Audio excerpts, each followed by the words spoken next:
textos bíblicos manipulados para fazê-lo crer na Trindade.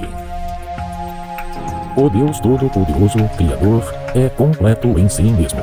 É a fonte de tudo. Ele não sente falta de nada que alguém poderia fornecer a ele, por ele não ter ou não conseguir produzir. É onipotente. Jeová, o Criador Todo-Poderoso, é a única fonte verdadeira e original de toda a energia dinâmica e poder vigoroso. O Onipotente, por definição, não recebe atributos ou privilégios de outros. O dicionário define onipotente como aquele que possui poder ilimitado, absoluto, inerente a si mesmo, e não há como algo ser adicionado ao onipotente, pois isso implicaria que ele não era completo antes. Como são profundas as riquezas, a sabedoria e o conhecimento de Deus, como são insondáveis os seus julgamentos e impenetráveis os seus caminhos. Pois quem chegou a conhecer a mente de Jeová, ou quem se tornou seu conselheiro, ou quem primeiro deu algo a ele, de modo que ele lhe deva retribuir. Porque todas as coisas são dele, e por ele, e para ele. Glória a ele para sempre. Amém. Romanos 11:33. O apóstolo Paulo escreveu quem primeiro deu algo a ele, de modo que ele lhe deva retribuir. Ninguém deu nada ao Criador, porque todas as coisas sempre foram dele, pois ele sempre foi dono delas, pois é o Criador de todas as coisas. Mas o Criador de todas as coisas deu a Jesus.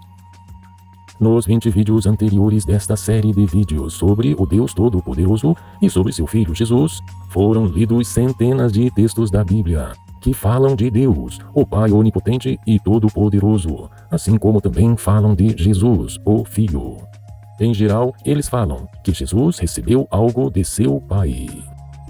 Jesus recebeu vida, foi criado, é o primogênito e princípio da criação. Jesus recebeu todas as coisas de seu Pai. Jesus recebeu treinamento de seu Pai. Jesus recebeu ensinamentos de seu Pai. Recebeu poderes de seu Pai. Recebeu autoridade de seu Pai. Recebeu aperfeiçoamento. Sim, Jesus foi aperfeiçoado. Recebeu vida e autoridade para julgar. Recebeu a incumbência de cuidar das ovelhas, ou seja, das pessoas de Deus. Recebeu ordens para cumprir de seu Pai. Recebeu trabalho, obras para realizar de seu Pai. Recebeu poderes para curar e também poderes para ressuscitar mortos. Recebeu de seu Pai. Recebeu aprovação de alguém superior de seu Pai. Recebeu um corpo humano de seu Pai. Recebeu a vida de volta na ressurreição. Recebeu de seu Pai. Recebeu o título de Senhor de seu Pai. Recebeu um reino. Recebeu de seu Pai. Recebeu unção, ou seja, foi ungido pelo Pai. Recebeu em suas mãos todas as coisas. O Pai lhe entregou. Recebeu o poder, as riquezas, a sabedoria, a força, a honra, a glória e a bênção. Sim, Jesus recebeu a bênção de seu Pai. Jesus recebeu tudo isso de quem? Quem forneceu tudo isso para Jesus? Segundo esses mesmos textos, foi Deus, o Pai, que forneceu. O Pai ama o Filho e todas as coisas entregou em suas mãos. Palavras de Jesus em João 3:35. Jesus não tinha, depois passou a ter, porque recebeu de seu Pai. E Jesus foi obediente ao seu querido Deus, o qual Jesus chamava carinhosamente de meu Pai. Também chamava de meu Deus. Jesus tornou-se herdeiro. O Pai que me enviou me ordenou o que dizer e o que falar. Portanto, o que eu digo é exatamente o que o Pai me mandou dizer. João 12:49. O Pai que me enviou, esse me deu ordens sobre o que eu deveria dizer. Sendo assim, tudo o que eu falo, como o Pai me mandou dizer, assim falo. Se Jesus fosse Deus onipotente, ele não receberia nada de ninguém. nem chamaria ninguém de pai. Mas Jesus chegou a chamar seu Pai de verdadeiro Deus, em João 17:3. Assim, o verdadeiro Deus onipotente fornece, dá, abençoa, distribui, porque Ele é fonte, dele procedem. Jesus não é fonte, por isso recebe tudo o que não tinha antes. E mesmo assim, Jesus é obediente. Jesus recebe a bênção e continua submisso, sujeito a seu Pai onipotente. Deus, o Pai de Jesus Cristo. Também, a Bíblia está repleta de textos que falam sobre Deus, o Pai. Não existe nenhum texto que fale de Deus, o Filho. Observe. Vamos ler estes textos. Para nós, contudo, há um único Deus, o Pai, dando graças a Deus, o Pai, para a glória de Deus, o Pai, quando Ele entregar o reino a Deus, o Pai. O Deus de nosso Senhor Jesus Cristo, o Pai glorioso. Deus nunca foi visto por alguém. O Filho unigênito, que está no seio do Pai, este o fez conhecer. Deus enviou o seu Filho ao mundo. Deus enviou o seu Filho unigênito ao mundo. O Pai enviou o seu Filho como Salvador. Jeová disse-me: Tu és meu filho, eu hoje te gerei. Pede-me, que te darei as nações por tua herança, e as extremidades da terra por tua possessão. Graças te dou, ó Pai, disse Jesus, Senhor do céu e da terra. Eu, disse Jesus, vou subir para o meu Pai e Pai de vocês, para o meu Deus e Deus de vocês. Deus, o teu Deus te ungiu. No caso aqui, ungiu Jesus. O Deus de Jesus ungiu Jesus. O Deus do nosso Senhor Jesus Cristo, o Pai glorioso. O apóstolo Paulo começou quase todas as suas cartas assim: bondade imerecida e paz da parte de Deus, nosso Pai, e do Senhor Jesus Cristo. Outros textos ainda: e tudo o que fizerdes de palavra ou ação, fazei-o em nome do Senhor Jesus, por ele dando graças a Deus, o Pai. Confesse que Jesus Cristo é o Senhor, para a glória de Deus, o Pai. Jesus, o qual está assentado à destra do trono de Deus. A destra é a direita do trono de Deus. Bendito seja o Deus e Pai de nosso Senhor Jesus Cristo, o Pai de misericórdias e Deus de toda consolação. O Deus e Pai do Senhor Jesus, que é eternamente bendito, sabe que não minto. Bendito o Deus e Pai de nosso Senhor Jesus Cristo, que nos tem abençoado com toda sorte de bênção espiritual nas regiões celestiais em Cristo. Bendito o Deus e Pai de nosso Senhor Jesus Cristo. Este Jesus, a quem pregastes numa estaca, Deus o fez Senhor e Cristo. Se Jesus fosse Deus onipotente, ele não chamaria ninguém de meu Deus, nem de meu Pai.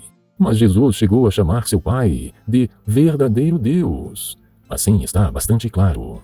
Estes dois seres, por um lado o onipotente, a fonte, o verdadeiro Deus, o Pai, que não depende de ninguém e é completo em si mesmo.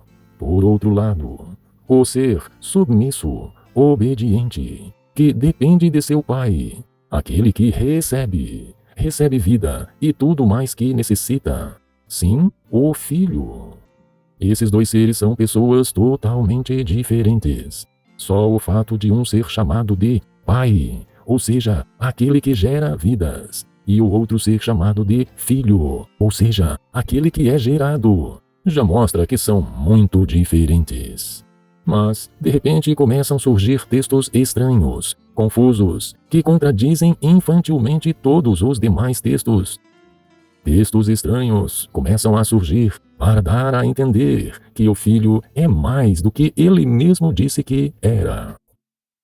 Textos bíblicos manipulados para fazê-lo crer na Trindade. Na Idade Média, na Inquisição, líderes religiosos assassinaram milhares de pessoas. Por quê? Que líderes religiosos iriam assassinar pessoas? Porque essas pessoas não acreditavam na doutrina da Trindade. Hoje em dia, líderes religiosos empregam todo tipo de manipulação meticulosa no texto bíblico. Se você é novo no estudo da Bíblia, verá claramente que a Trindade não existe na Bíblia, nem a ideia dela, e que é uma doutrina sem pé nem cabeça, sem lógica nenhuma. Se você já está impregnado com dogmas imutáveis, mesmo que sejam sem lógica nenhuma, você não consegue ver que seus olhos foram cegados para não entender. Eu ouvi recentemente um pastor dar a seguinte explicação. Se a gente falar que ele, no caso Jesus, é o primeiro, tanto gerado como criado, implica num início. Eu vou defender que Jesus não é o primogênito, ou seja, o primeiro a ser gerado, nem a ser criado, porque isso vai gerar um problema gigante na Trindade. Porque se eu defender que Jesus foi gerado ou criado em algum momento da Trindade, isso se assemelha muito com a doutrina das Testemunhas de Jeová. Embora troque a palavra gerado por criado, implica num início, implica num princípio, e dentro da Trindade, Jesus não pode ter sido criado. Então, eu vou defender que Jesus é o primeiro a existir no universo. João 10:30, eu e o Pai somos um, não significa ser o mesmo, mas implica inclusive nesta questão de ser gerado. Porque se o Filho foi gerado, então o Pai também precisa ser gerado, e o Espírito também precisa ser gerado. Porque a definição da doutrina da Trindade é que o Pai não teve princípio, o Filho não teve princípio, o Espírito Santo não teve princípio. Esse é o conceito basilar da Trindade. Quando eu afirmo que Jesus teve um começo, tanto gerado como criado, eu interfiro e destruo completamente a doutrina da Trindade. Vou defender que não é. Quer dizer, vou defender a Trindade mesmo assim e que Jesus não é um ser criado, não teve início. Ele quis dizer, vou defender a Trindade mesmo assim. A Bíblia diz que Jesus é o primogênito. E o que diz o pastor? Vou defender que Jesus não é o primogênito. Não foi gerado, não foi criado, não teve início. Vou defender a doutrina da Trindade. Ou seja, a Bíblia tem que ser torcida e se adaptar à doutrina, não o contrário. Hoje em dia, empregam todo tipo de manipulação meticulosa no texto bíblico para se adaptar a Bíblia ao ensino pagão da Trindade. Vamos considerar por alto alguns deles, mas sempre lembre das palavras de Jesus. Para isso nasci, e para isso vim ao mundo, para dar testemunho da verdade. Todo aquele que está do lado da verdade, escuta a minha voz. João 18:37. Vamos aos textos, então. Jesus se torna todo-poderoso porque recebeu poder. Em Mateus 28:18, temos a palavra grega exousia, que significa autoridade concedida, e aparece mais de 90 vezes. E os tradutores verteram em quase todos os textos como autoridade. Mas, em Mateus 28:18, os trinitários decidiram traduzir do grego para o português usando a palavra poder. Por quê? Eles não admitem que Jesus receba privilégios, ou que lhe seja concedido algo da parte de outro ser superior a ele. Eles acreditam que Jesus é o próprio Deus Todo-Poderoso em forma humana. Isso é claramente antibíblico. Considerar que o Deus Todo-Poderoso, o qual nenhum homem jamais viu e jamais poderá ver, considerar que ele estava na Terra, em um corpo humano, o Criador do Universo, é sem lógica bíblica nenhuma. Por isso empregam a palavra poder, ao invés de traduzir corretamente a palavra exousia, ou seja, autoridade. E chegam a dizer que Jesus, por ter recebido todo o poder, então Jesus é todo-poderoso. Ora, porque recebeu todo o poder de seu Pai, tornou-se todo-poderoso. Ora, se recebeu, então aquele que lhe deu é muito mais poderoso, pois é a fonte. Mas há uma diferença lexical entre autoridade e poder, que são especificamente duas palavras com sentidos diferentes.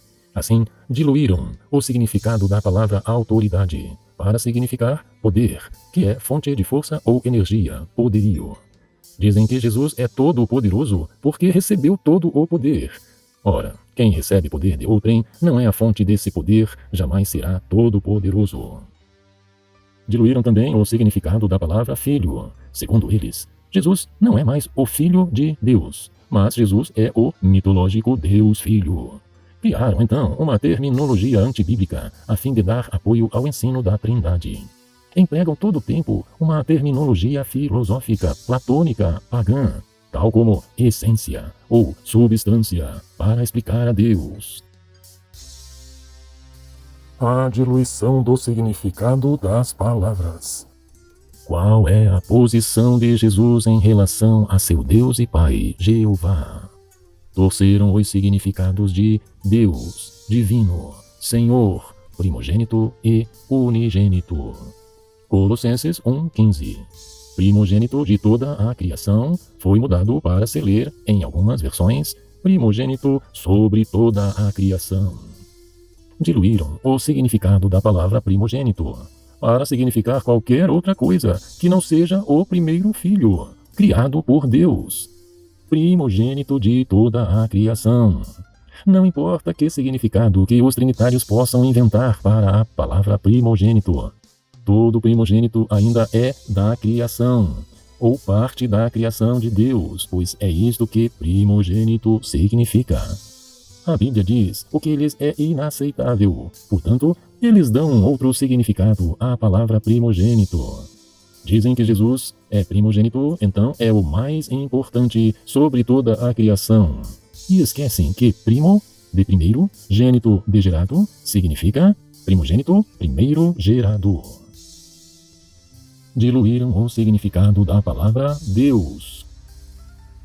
Na Bíblia tem muitos deuses e se referem a seres com poder. Na Bíblia, assim como o Criador é Deus, porque é o ser mais poderoso que existe, então é chamado de Deus. Jesus também é chamado de Deus em 2 ou 3 passagens, assim como os juízes, os anjos, governantes e até mesmo objetos também são chamados de Deus ou deuses. Mas para os defensores da doutrina pagã, só existe um Deus e todos os demais são deuses falsos. Ou seja, Jesus só pode ser o Deus supremo, ou ele é um Deus falso. No entanto, a Bíblia descreve Jeová, o Criador, como Deus Todo-Poderoso, e Jesus como um Deus, ou seja, uma pessoa muito, muito poderosa. Mas jamais Jesus é chamado de Deus Todo-Poderoso. Satanás também é chamado de Deus, e não é um Deus falso, pois é uma pessoa espiritual maligna muito poderosa. E a palavra Deus se refere a pessoas poderosas.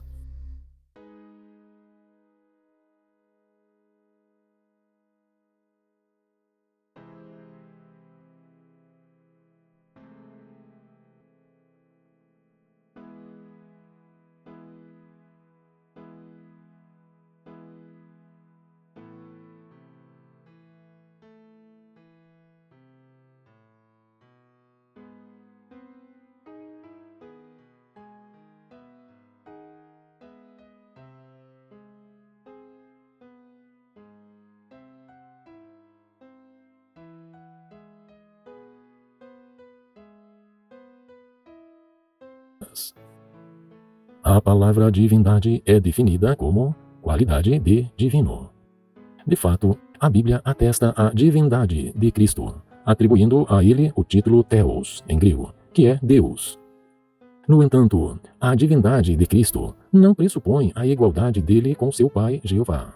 Por exemplo, na Bíblia, os anjos são chamados de Elohim, que significa Deus ou deuses, no Salmo 8:5, pelo fato de serem filhos de Deus, em hebraico, Bene a Elohim. O Léxico dos Livros do Velho Testamento, de Coiler e Baumgartner, de 1958, na página 134, diz seres divinos, deuses individuais. Biblicamente, os anjos são seres divinos. Eles possuem divindade. São pessoas espirituais, são invisíveis e são poderosos, como a palavra Deus se aplica. Mas, evidentemente, isso não os torna iguais ao seu Pai, Jeová, em poder, autoridade e eternidade. Assim como o fato de um homem possuir humanidade por ser filho de outro homem humano, não significa que esse filho seja igual ao seu pai humano em poder, autoridade e tempo de existência. Do mesmo modo, o fato de Jesus Cristo ser filho de Deus e ter sido criado nos céus invisíveis, sendo por isso divino, ou seja, com qualidades divinas semelhantes a seu Pai, isso não o torna igual a seu Pai celestial em poder, autoridade e eternidade. O mesmo acontece com a palavra Senhor no hebraico e no grego. Esse título costuma ser dirigido a alguém que é dono, proprietário. Abraão é chamado de Senhor, também José do Egito, Moisés, o rei Saul e muitos outros. Jesus também é chamado de Senhor. Por quê? Porque o seu Pai, o verdadeiro Deus, lhe deu pessoas. Ele passou a ser o dono, o proprietário de pessoas, pois o verdadeiro dono, o Deus Todo-Poderoso, o Pai de Jesus, este concedeu a Jesus esta propriedade sobre as pessoas. Sim, o Deus Todo-Poderoso e Soberano Senhor, ou o verdadeiro dono e proprietário, deu vidas para Jesus cuidar, deu todas as condições para Jesus salvar pessoas, e a Bíblia diz que Jesus é o dono delas. Deus é o soberano Senhor do universo, o verdadeiro Senhor, verdadeiro dono e proprietário de tudo. Mas quando se fala de Jesus tendo comprado com o seu sangue, Jesus também pode ser chamado de dono, e é o único dono e Senhor destas pessoas, comparando com coisas da terra, naturalmente. Será que o soberano Deus deixou de ser o Senhor dos céus e da terra, porque agora Jesus é o único Senhor destas pessoas?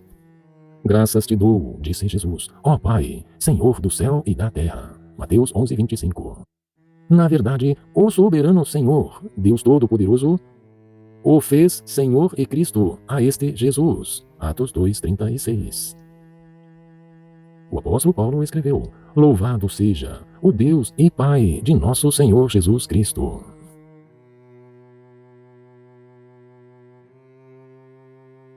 Filipenses 2:11. Adicionaram o artigo definido o, para ser ter a leitura o Senhor, para, de forma sutil e subliminar, transmitir a ideia de que Jesus é o mesmo o Senhor Jeová do Velho Testamento. Êxodo 3:14. Alteraram serei o que serei por eu sou com letras maiúsculas, a fim de criarem uma ligação fantasiosa com Jesus em João 8:58, onde também verteram erroneamente para parecer que Jesus é o mesmo eu sou que Jeová. A versão Almeida foi vertida corretamente no passado, mas depois que o direito sobre a publicação foi adquirida por religiosos, foi alterado o texto. O Êxodo 3:14, o nome Jeová está ligado a um verbo ser no futuro. E o próprio Deus disse, eu serei o que serei. No caso de Jesus, é muito diferente. Jesus diz que antes de Abraão eu já existia. Mas eles colocaram, antes de Abraão eu sou. Tem lógica alguém falar em português ou em grego, antes de meu filho nascer, eu sou.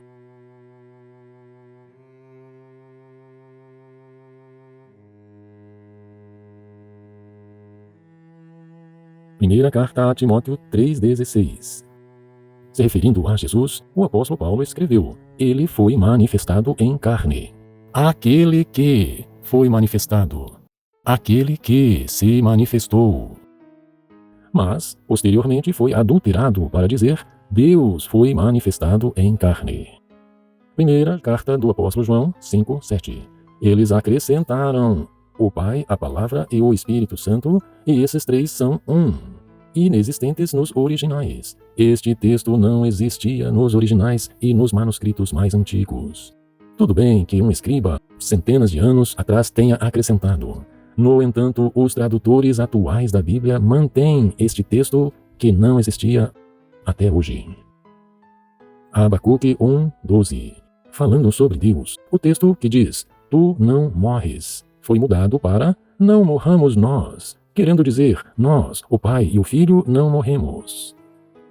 Mas Jesus morreu. Isaías 9:6.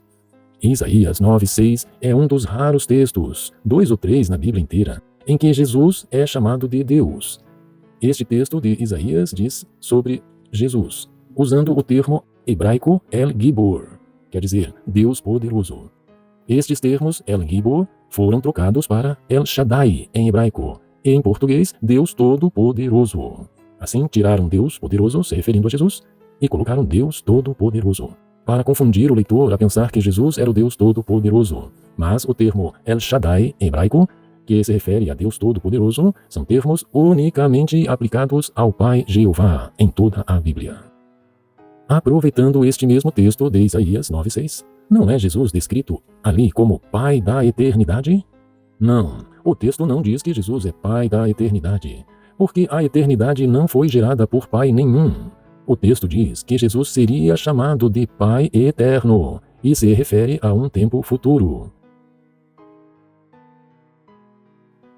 Esconderam o verdadeiro nome de Deus, o Altíssimo, sobre toda a terra. Atos 2, 21. Todo aquele que invocar o nome de Jeová será salvo. Foi manipulado para se ler: todo aquele que invocar o nome do Senhor será salvo. Removeram o nome de Deus milhares de vezes da Bíblia, para se pensar que devemos orar ao Senhor Jesus para sermos salvos. Ficou assim uma confusão entre quem é o Senhor mencionado em milhares de textos. Olha a confusão. Salmo 110, 1. Diz Jeová ao meu Senhor: senta tu à minha direita. Trocaram por: disse o Senhor ao meu Senhor. Noutra: o Senhor disse ao meu Senhor. Como era no original. Observe que em português está Senhor, mas no hebraico está IHVH, que é Jeová. Onde está Senhor era Jeová. No Salmo 110, 2, ali onde está a palavra Senhor era IH ou YHVH, Jeová. No 110, 4, onde está Senhor era YHVH, que é Jeová. Agora olha que confusão. Mas Jesus nos esclarece em Mateus 22, 43. Disse Jeová ao meu Senhor, ao Senhor de Davi. E quem é o Senhor de Davi? É Jesus. Então, Jeová disse ao Senhor de Davi, que é Jesus, e Jeová diz para Jesus sentar-se à sua direita. Jesus, portanto, iria sentar-se à direita de Deus, como muitos outros textos ensinam.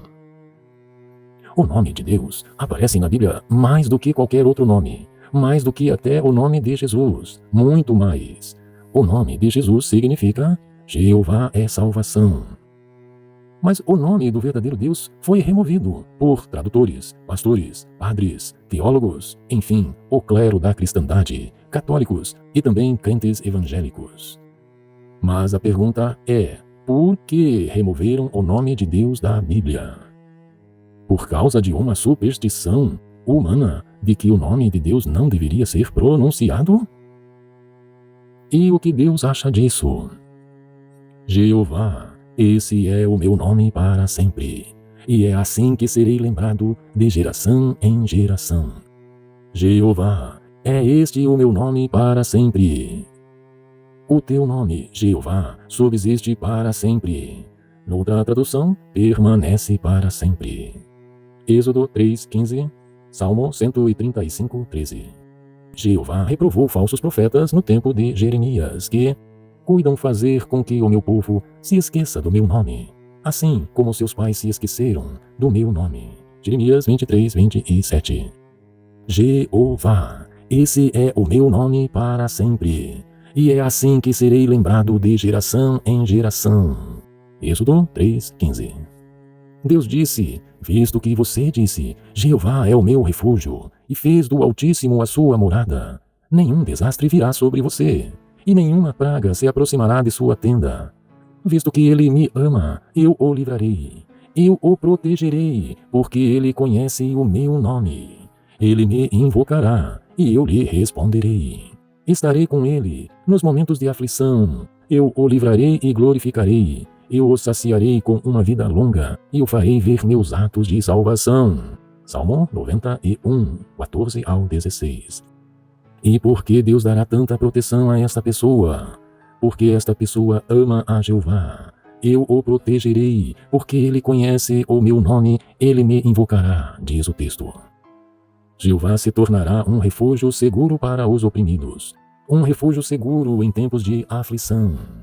Os que conhecem o teu nome confiarão em ti. Nunca abandonarás os que te buscam, ó Jeová. Salmos 9, versículos 9 e 10. Os que temiam a Jeová falavam uns com os outros, cada um com seu próximo. E Jeová prestava atenção e escutava. E diante dele foi escrito um livro de recordação, para os que temiam a Jeová e para os que meditavam em seu nome.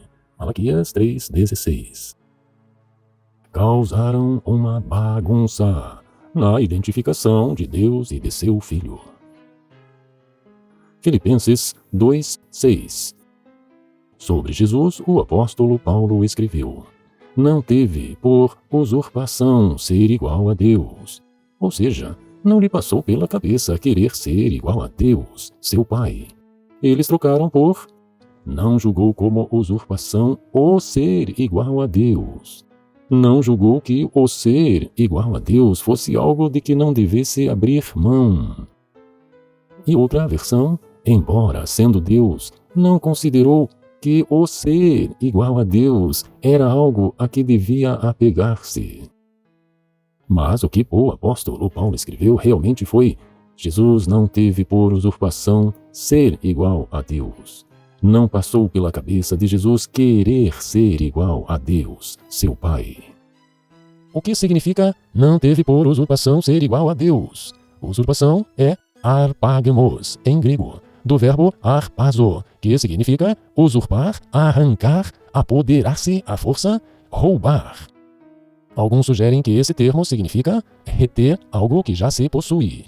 Mas não pode ser assim, pois o significado de usurpação em grego é arrancar, apoderar-se, roubar. Só pode significar se apossar de algo que você não tem.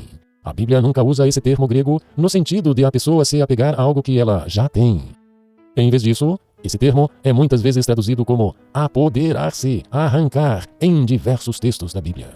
Em português, usurpar, apossar-se de ou tomar algo pela força ou sem direito. É dar um golpe de Estado e arrancar alguém do poder para tomar seu lugar. Por isso, algumas versões da Bíblia traduzem incorretamente assim. Diz que Jesus, lá nos céus, antes de vir para a terra, embora sendo Deus, não considerou que o ser igual a Deus era algo a que devia apegar-se. Mas esta maneira de traduzir traz mais questionamentos e contradições, pois como poderia Jesus ser Deus e ao mesmo tempo ser igual a Deus? E como poderia Jesus usurpar, arrancar o ser igual a Deus se ele já era isto? Se alguém é igual a alguém, ela é este mesmo alguém. Se alguém te dissesse que você é igual a alguém famoso, que você é parecido com outra pessoa na Terra, poderia alguém entender que agora você é a pessoa com quem se parece? Então agora você é uma pessoa famosa, porque você é igual a ela? Outras Bíblias vertem corretamente assim.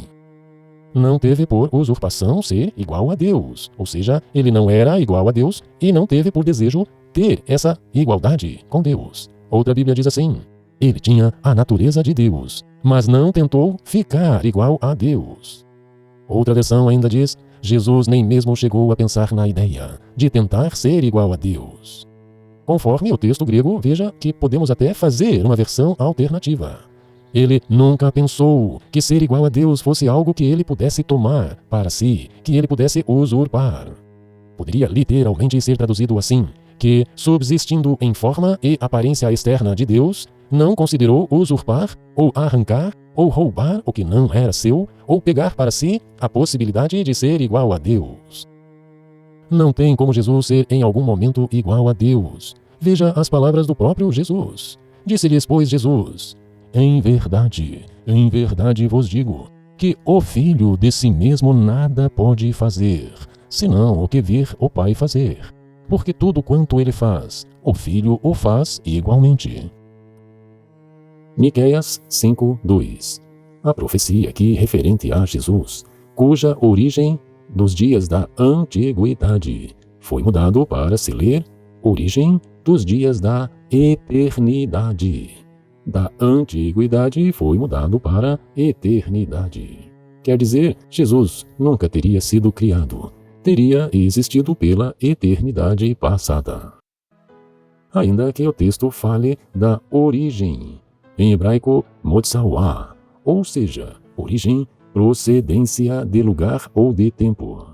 Se algo ou alguém tem procedência, origem, este certamente não é eterno, mas tem uma origem. Jamais a Bíblia diz que o Deus Todo-Poderoso teve origem, mas Jesus teve, muito antes da criação do mundo, nos dias da antiguidade, não da eternidade.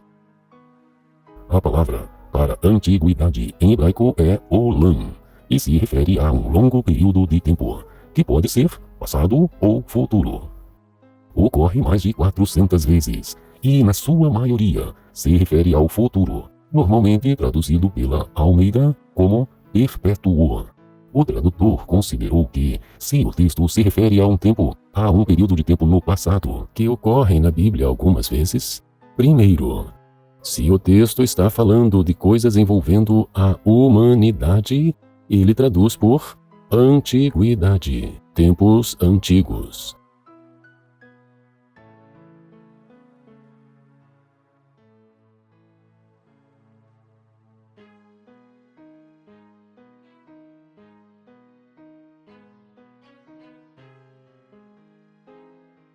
Segundo, se for com coisas divinas, celestiais, ele traduz por eternidade.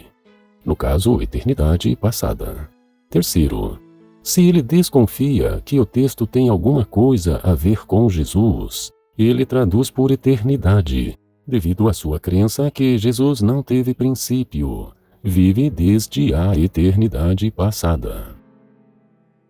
Esse texto de Miqueias 5:2 contém uma segunda palavra hebraica, Kedem, que se refere a tempos antigos. Assim, em algumas Bíblias o texto diz sobre Jesus: suas origens remontam aos tempos antigos, Kedem, aos dias do longínquo passado, Olam. Suas origens estão no passado distante, Kedem, em tempos antigos, Olam. Mas outras versões da Bíblia traduzem assim: desde os tempos antigos, desde os dias da eternidade. Outra versão, cujas saídas são desde os tempos antigos, desde a eternidade. Desde os tempos antigos, desde a eternidade. Ou é dos tempos antigos, ou é desde a eternidade. Veja o caso similar de Provérbios 8:22 até o 31. O Senhor me criou como a primeira de suas obras, o princípio dos seus feitos mais antigos. Desde a eternidade fui constituída. Desde o princípio, antes de existir a terra. Almeida Revisada, Imprensa Bíblica. Desde a eternidade foi constituída. Se foi constituída, não pode ser desde a eternidade. Desde o princípio. Ou é desde o princípio, ou desde a eternidade sem princípio. O texto descreve este personagem, citado como a sabedoria de Deus, que estava junto com Deus na criação, e que foi formado, foi gerado, nasceu, foi a primeira de suas obras. Também que era seu aluno, seu arquiteto, ou mestre de obras, antes de existir a terra. O tradutor que acredita na Trindade normalmente acha que este não é Jesus, que não se aplica a Jesus, apenas à sabedoria.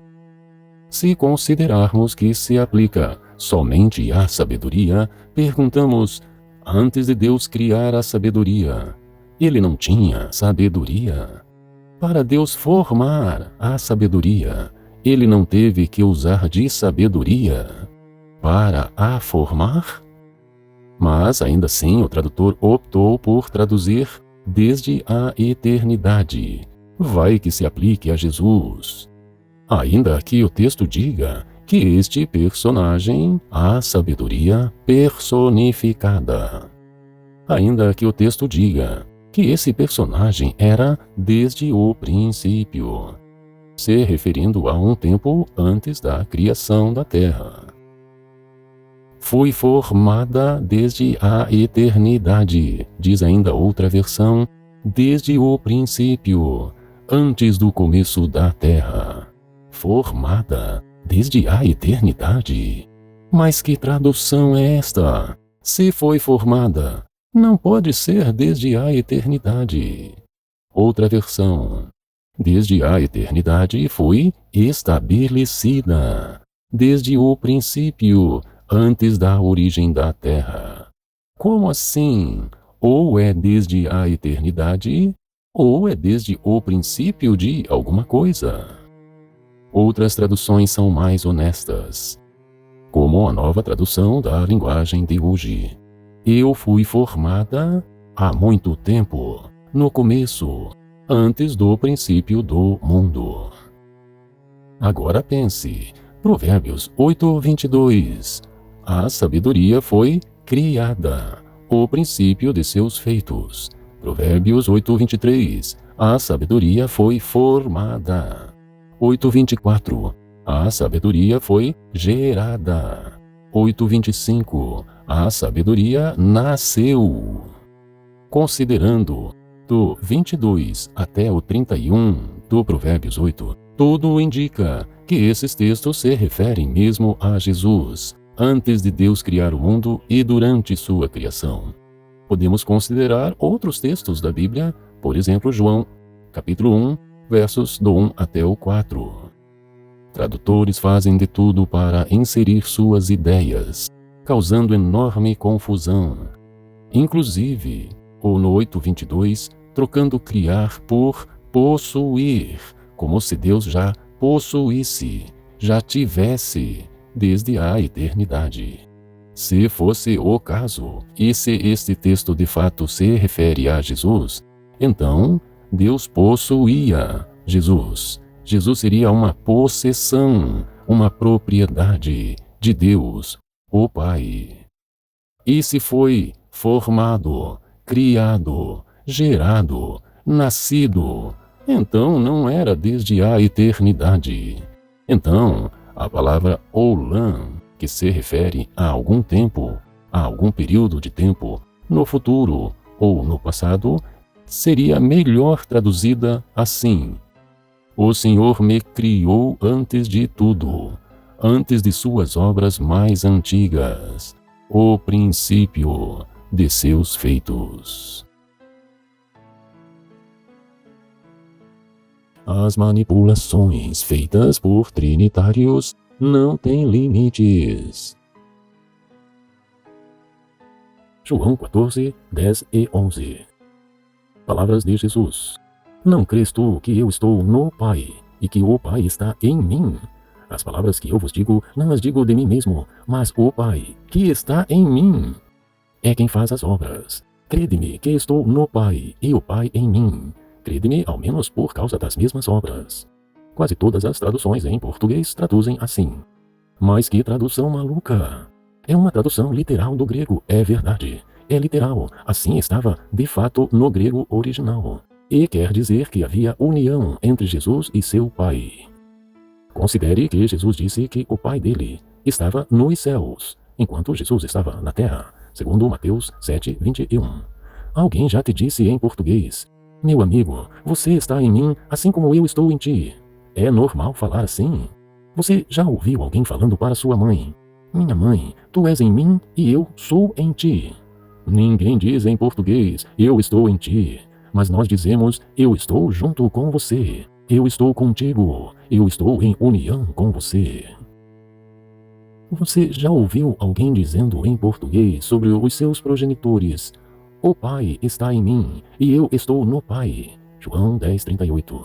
É normal falar assim? Eu vivo no Pai e o Pai vive em mim. É normal em português alguém se expressar assim? Mas se é assim no grego original ou em qualquer outra língua, não deveríamos traduzir para o português de maneira que os leitores entendessem o que se está falando e também de maneira correta em português? Observe outro texto, de João 17:21, na mesma Almeida. Para que todos sejam um, disse Jesus, como tu, ó Pai, o és em mim, e eu em ti, que também eles sejam um em nós, para que o mundo creia que tu me enviaste. Nesse outro texto é uma oração que Jesus faz a seu Pai, e novamente se traduz: tu, ó Pai, o és em mim. Uma tradução novamente literal. Qualquer tradutor sabe que muitas línguas têm uma fraseologia diferente ao traduzir para outra. Por isso, precisa haver uma adaptação para que na nova língua se fale corretamente e compreensivamente. Ora, se formos traduzir literalmente, por exemplo, João 14:2, ficaria assim: Em a casa do Pai de mim, quartos muitos existem. Se além disso, não eu teria falado, assim para vocês, para preparar um lugar para vocês. Mas nesse texto de João 17:21, fica um pouco mais claro o que Jesus queria dizer, quando disse que seus discípulos também seriam estariam unidos. Segundo a oração de Jesus, nesta tradução, eles estariam em nós. Então, quando Jesus dizia, eu estou em ti e tu estás em mim, é porque Jesus e seu Pai estavam unidos em ações, pensamentos e propósitos. E agora, ele pedia ajuda a seu Pai para que eles também fossem em nós, usando a palavra de Jesus. Você já ouviu alguém falando sobre os amigos queridos? Eu estou neles e eles estão em mim. Mas note a versão NTLH. O mesmo texto. E peço, disse Jesus, que todos sejam assim como tu, meu Pai, estás unido comigo, e eu estou unido contigo. Que todos os que crerem também estejam unidos a nós, para que o mundo creia que tu me enviaste. Charles B. Williams, em sua tradução da Bíblia, verte João 17:21 da seguinte forma: faço essa petição, não somente por eles, para que todos sejam assim como tu, Pai, estás em união comigo, e eu em união contigo, para que eles estejam em união conosco. Outra versão do Goodspeed verte assim: assim como tu, Pai, está em união comigo, e eu em união contigo, que eles também estejam em união conosco. E também, finalmente, a Complete Jewish Bible, a Bíblia Judaica de 1998, que reza: assim como tu, Pai, está unido comigo e eu em ti, oro para que eles estejam unidos conosco. Agora sim, foi traduzido para o português de maneira fácil de entender. Agora dizer que tu, ó Pai, ou és em mim e eu em ti, que tradução maluca é essa? Ninguém fala assim em português. São adulterações propositadas no texto da Bíblia. São muitos outros textos. Vejamos. Mateus 24:36. Observe como removeram a frase nem o filho no texto. A tradução do Novo Mundo, as palavras de Jesus acerca daquele dia e daquela hora, ninguém sabe, nem os anjos dos céus, nem o filho, mas unicamente o Pai. A Almeida corrigida e fiel. Mas daquele dia e hora ninguém sabe, nem os anjos do céu, mas unicamente meu Pai. A Bíblia Ave Maria e Versão Católica. Quanto àquele dia e àquela hora, ninguém o sabe, nem mesmo os anjos do céu, mas somente o Pai. Onde foi parar a expressão nem o filho que sumiu nessas traduções? Os trinitários não podem suportar a ideia que Jesus não sabia a hora do futuro julgamento. No entanto, foram obrigados a traduzir a última parte do texto que diz: unicamente o Pai sabe. Ou seja, somente o Pai de Jesus sabia. Mais tarde, o Filho, ou seja, Jesus, teve que receber a revelação da parte de seu Deus e Pai, para poder enviar seu anjo ao apóstolo João, para que este pudesse apresentar por escrito Apocalipse para informar a humanidade. Apocalipse 1:1. João 1:14. Foi alterado para dizer que Jesus se fez carne, quando o grego diz carne tornou-se. Jesus não se fez carne por si mesmo, mas sua vida foi transferida dos céus para o ventre de Maria por Deus. A sombra do Altíssimo te encobrirá, diz o relato sobre o nascimento de Jesus. João 14:14. Se pedirdes alguma coisa em meu nome, eu o farei. Na Almeida, revista e corrigida. Notou alguma coisa errada neste texto? A versão católica verte: qualquer coisa que me pedirdes em meu nome, vô-lo farei. Também a Nova Almeida atualizada e Almeida revista e atualizada. Agora pense, qual é a lógica desta versão? Se me pedirdes qualquer coisa em meu nome, eu a farei. Ou seja, você vai me pedir em meu nome e eu mesmo farei. Não tem lógica nenhuma. Se me pedirem alguma coisa em meu nome, eu o farei. Também nas versões NTLH e também SBB. Mas quais são as palavras do próprio Jesus? Ora, em outro texto de Mateus 7:11, Jesus disse: O Pai que está nos céus dará boas coisas aos que lhe pedirem.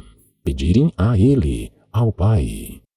E no próprio livro de João, agora no capítulo 15, verso 16, Jesus repete aquilo que havia falado em João 14:14.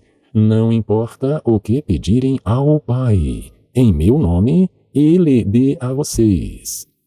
E essa versão está bem apropriada. Era para pedir a Deus, o Pai, em nome de Jesus, e o Pai daria o que foi pedido. Jesus estava com o verdadeiro Deus e, ao mesmo tempo, era o verdadeiro Deus. Como pode? João 1:1. No princípio era o Verbo. O Verbo estava com Deus e o Verbo era Deus.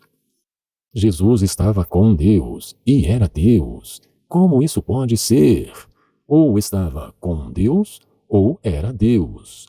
Mas estar com Deus e ao mesmo tempo ser Deus só é possível no campo filosófico das mitologias gregas, não na Bíblia, nem nos conceitos do povo israelita, aliás, conceitos ensinados pelo próprio Deus. O mesmo acontece com João 1:18. Ninguém jamais viu a Deus. O Deus unigênito, que está no seio do Pai, é quem o revelou. Jesus poderia e pode sim ser chamado de Deus, porque a palavra Deus se refere a muitas pessoas que são poderosas. Bíblias que verteram baseadas em manuscritos antigos verteram assim: ninguém jamais viu a Deus, o Filho unigênito, que está no seio do Pai, é quem o revelou. Também no João 1:1, também centenas de versões traduziram assim: a palavra estava com Deus, e a palavra era um ser divino. Outra versão, e a palavra era de espécie divina. Mais uma versão, e a palavra era um Deus. Pode-se traduzir também como, e a palavra era Deus, como é feito em Isaías 9:6. Mas aqui em João 1:1, como predicativo do sujeito, ou seja, a palavra era divina, com qualidades semelhantes ou parecidas ao próprio Deus. Ainda que uns 2 ou 3 textos falem de Jesus sendo Deus, como também a Bíblia diz que Satanás é um Deus, anjos e juízes também são citados como sendo deuses, não tem como Jesus ser considerado Deus Todo-Poderoso e verdadeiro Deus, uma vez que Jesus estava junto com o Deus Todo-Poderoso, seu Pai, e agora está à direita da majestade nos céus, à direita do Deus Todo-Poderoso. O mesmo acontece com João 1:18. Se o Deus unigênito, Jesus, estava junto ao seio do verdadeiro Deus, o Pai, e este jamais foi visto por um ser humano, então Jesus não pode ser o verdadeiro Deus, nem ser algum clone fantasioso de um suposto verdadeiro Deus trino. Nos manuscritos antigos, o termo usado é Filho unigênito e não Deus unigênito. O termo unigênito significa Filho único gerado. Então, se algum tradutor optar por traduzir Deus unigênito, isto significaria que o verdadeiro Deus gerou um Deus, pois Deus unigênito passaria a significar Deus único gerado por um Pai. Que bagunça estes adoradores da Trindade fazem na Bíblia!